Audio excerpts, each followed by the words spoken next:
আসসালামু আলাইকুম। কিছুদিন যাবত আমাকে নিয়ে ফেসবুকে খুব ট্রোল হচ্ছে। আমার একটা স্মোক করার একটা ভিডিও ভাইরাল হয়েছে। এটা করছে আমার হাজবেন্ড। আমার বাসায় আমার রুমে সিসি ক্যামেরা লাগানো আছে। সেই ক্যামেরার অ্যাপস তার ফোনে। আর আমার ফেসবুক পাসওয়ার্ড তার কাছে। আমার আদার্স কোনো ডিভাইস নেই যে আমি কারোর সাথে যোগাযোগ করবো। আমাকে এই ১ বছর কেউ কোথাও দেখছে কিনা আমি জানি না। এই ১ বছর আমি গৃহবন্দী ছিলাম। সে আমাকে কারোর সাথে মিশতে দিত না। আমার কাছে কেউ আসতে পারতো না। আমি কারো কাছে যাইতে পারতাম না। এমনকি আমার ফ্যামিলি কোনো মানুষের সাথেও সে যোগাযোগ রাখতে দেয় নাই আমাকে। তারপর সে ১২ লক্ষ টাকার একটা প্রতারণার ঝামেলা উঠেছে। আরে ভাই, ১২ লক্ষ টাকা সে জীবনে একসাথে চোখে দেখছে?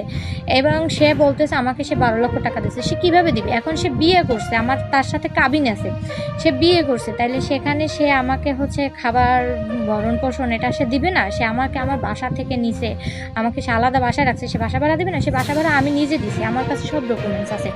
আর দ্বিতীয় কথা সে যে এরকম কথাগুলো বলে, সে আমি এইটা করছি, ডাবল টাইমিং করছি, সেটা করছি। একটা মানুষ যদি একটা মানুষের ভিডিও কলে ২৪টা ঘন্টা থাকে, একটা সেকেন্ডের জন্য লাইন কাটে না, তা একটা মানুষ যদি ২৪টা ঘন্টা ভিডিও কলে থাকে, তাহলে সে মানুষটা অন্য কারোর সাথে কথা কিভাবে বলবে, বা সে মানুষটা পরকীয়া কিভাবে করবে? আর আমার ক্যামেরার পাসওয়ার্ড, ক্যামেরার অ্যাপস তার ফোনে, সেটা আমার নিয়ন্ত্রণেও না। আর এখানে আমার বেডরুমে বসে আমি স্মোক করছি। এখানে আমার কারো কাছে যাইও নাই, কেউ আমার কাছে আসেও নাই। আর আরেকটা কথা, যে সে যে আমার নামে যে অপবাদগুলো দিতেছে, এর কোনো ভিত্তি নেই। একটা মানুষ পিক দিয়েই সব কিছু হয় না, মানে প্রুভ হয় না। এখন বিষয় একটা মানুষ আমি খারাপ, আমি মানলাম আমি খারাপ, আমার পিক আছে, তাহলে আমার ভিডিওগুলো কোথায়? তাহলে আমার ভিডিওগুলো আসলো না কেন? আর কুয়াকাটার বিষয়, কুয়াকাটা আমার খালাবাড়ি। আমার খালাবাড়িতে আমি যাব, কুয়াকাটা আমি ঘুরতে যাব। কুয়াকাটা তো কারো বাপ দাদার সম্পত্তি না যে ওইখানে কেউ যাইতে পারবে না। তা আমার ভালো লাগতেই পারে, আমি যাইতেই পারি। আর তার জন্য আমার চাকরি ছাড়া, আমার সংসার ছাড়া, আমার ফ্যামিলি ছাড়া, তাহলে একটা মানুষ যদি মনে করেন সব কিছুতে, যদি একটা মানুষের মনে করেন চোখে চোখে রাখে, সে মানুষটা অপকর্ম কোনো কিছুতেই করতে পারে না। এরপরে আসি, সে আমাকে নিয়ে পুরো দেশ ঘুরছে, সেটার কথা। সে পুরো দেশ ঘুরে নেই, সে আমাকে নিয়ে কক্সবাজার গেছে, রাঙামাটি গেছে। কিন্তু এইখানে কথা আছে, সে আমার হাজবেন্ড, সে আমাকে নিয়ে ঘুরতে গেছে, সেই খরচ কি আমি দেবো?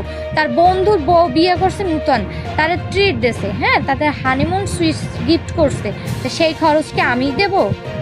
সে খরচ তো আমি দেবো না। এখন সেগুলো আমার উপরে চাপায় কেন ভাই? তারপরে মালামালের কথায় আসি, সে বলতেছে তার মালামাল এইটা সেইটা। তাইলে এই যে মালামালগুলো ভাই, এগুলো আমার, সবগুলোই আমার। তাকে বলছি আপনি যদি এভিডেন্স দিয়ে নিতে পারেন নিয়ে যান, আপনার মেমো থাকলে আপনি নিয়ে যান। আমি আমার মেমো দিয়ে আমার মালামাল নিয়ে যাই। তারপর আমি তার সাথে ঝামেলা জানি, সমঝোতায় চাইছি যে সে যা পাবে তারটা সে নিয়ে যাবে, আমি যা পাবো আমারটা সে নিয়ে যাবে। কিন্তু সে তো আমার পিছনে আঠার মতো লাগছে। আর এত লাগার পরেও সে আমাকে কল দেয়, আমার সাথে যোগাযোগ করতে চাইতেছে। সে এত কিছু করছে, কিছুই বলি নেই। অবশেষে সে আমার ফ্রেন্ড সার্কেলদের মধ্যে ঢুকছে। বন্ধু বান্ধব, ভাই বোন, আত্মীয় স্বজন মানুষের আছে। ভাই আমার ২৬ বছর, আমি বরগুনাতে নূতন না, আমি এই বরগুনাতেই আমার বড় হওয়া। তাইলে বরগুনায় কিছু কিছু পাবলিক আসছে, ওই যে ঈদবেদিতে সোনবুন্নিতে এরকম টাইপের কিছু পাবলিক আসছে। এরা মনে করেন বরগুনা নূতন উঠছে, বাসা একটা ভাড়া নিয়ে এরপরে এরা এগো মতো করে হ্যাডাম নিয়ে চলতেছে। এটা তাদের ব্যাপার, ওটা আমার কোনো বিষয় না। আমার বিষয় সে যে আমাকে নিয়ে নিউজ করতেছে, এটা করতেছে সেটা করতেছে। সে ভাই আমার পাস্ট জানিয়ে আমার বিয়ে করছে, সে পাস্ট না জানিয়ে বিয়ে করে না। এখন বিষয় তারও পাস্ট আছে, সে আমার সাথে সব কিছু মিথ্যা বলছে। এই যে সে বিয়ে শাদী করছে, তার ওয়াইফ, তার বউ বাচ্চা ইনস্ট্যান্ট বাড়িতে আছে, কিন্তু সে আমাকে বলছে তাদের মধ্যে ডিভোর্স হয়েছে, কিন্তু আদৌ তাদের মধ্যে ডিভোর্স হয় নাই। আর তার সাথে এই মুহূর্তে ইন্দোনে তার আগের ওয়াইফও আছে।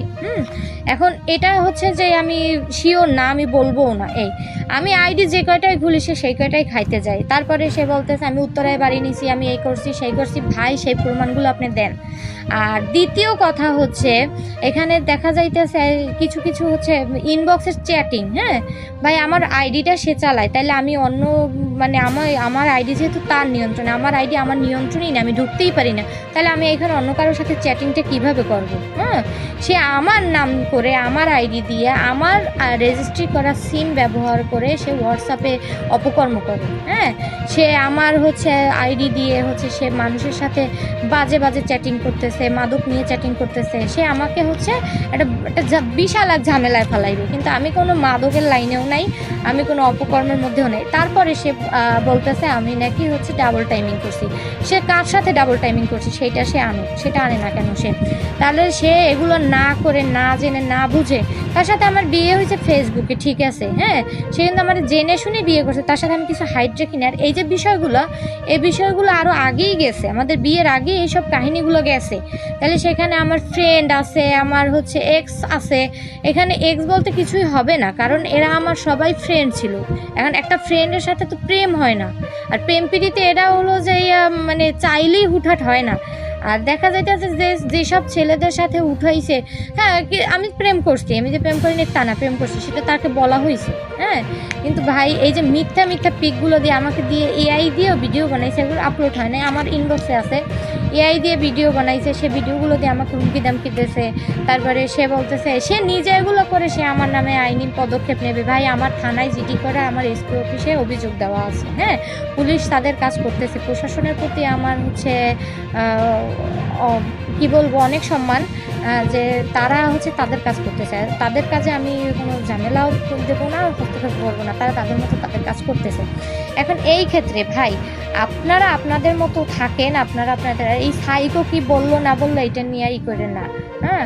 সাইকোর চিন্তা সাইকো থাকুক, আর সাইকোর ফ্যামিলি ব্যাকগ্রাউন্ড আপনারা নিয়ে দেখেন, সাইকোর ফ্যামিলি ব্যাকগ্রাউন্ডই ভালো না। সে আমার ফ্যামিলি ব্যাকগ্রাউন্ড নিয়ে কথা করে, আরে ভাই আমার বাপ মা আমার ফ্যামিলি আমরা সবাই একসাথে আছি, হ্যাঁ। আর ইভেন সে আমার হাজবেন্ড, সে আমার সাথে ভিডিও কলে কথা বলছে, অডিও কলে কথা বলছে, আমার সাথে ছবি তুলছে, প্রত্যেকটা ডকুমেন্টস রাখছে, হ্যাঁ।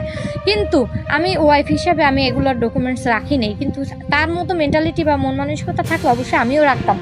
আর দ্বিতীয়ত সে এগুলো রাখছে হ্যারাসমেন্ট করার জন্য, কেননা আমার বাসার সিসি ক্যামেরায় 7 দিন থাকে ফুটেজ, অটো ডিলিট হয়ে যায়। কিন্তু সেক্ষেত্রে এগুলো হচ্ছে অনেক আগের ভিডিও, এগুলো 2025-এর অক্টোবর নভেম্বরের হচ্ছে মাঝ বরাবর দিকে, হ্যাঁ। এগুলো নিয়ে অনেক কাহিনী আছে ভাই, আস্তে আস্তে কাহিনীগুলো আমি বলবো, সবাই জানবেন, সবাই শুনবেন। যেহেতু তার ব্যাপারটা সবাই জানছেন, আমি কোনো কথা বলি নাই বলে এই না যে ভাই আমি চুপ, তার মানে হলো যে সব সত্যি না, মানে নীরবতায় সম্মতির লক্ষণ। আসলে বিষয়টা এরকম না, আসলে আমি চাই নেই যে ওর সাথে তর্ক করবো, যে বিশ্বাসী মিলার বস্তু তর্কে বহুদূর, আমি ওই যে মূর্খের সাথে তর্কে যাইতে চাই নেই, হ্যাঁ। কারণ এ হাজব্যান্ড হিসেবে এটা করতে পারছে, তাইলে সে ছেলে হিসেবে কি করতে পারবে, সে বাবা হিসেবে কি করতে পারবে, সে ভাই হিসেবে কি করতে পারবে, এটা সবাই কম বেশি জানা হয়েছে, বোঝা হয়েছে।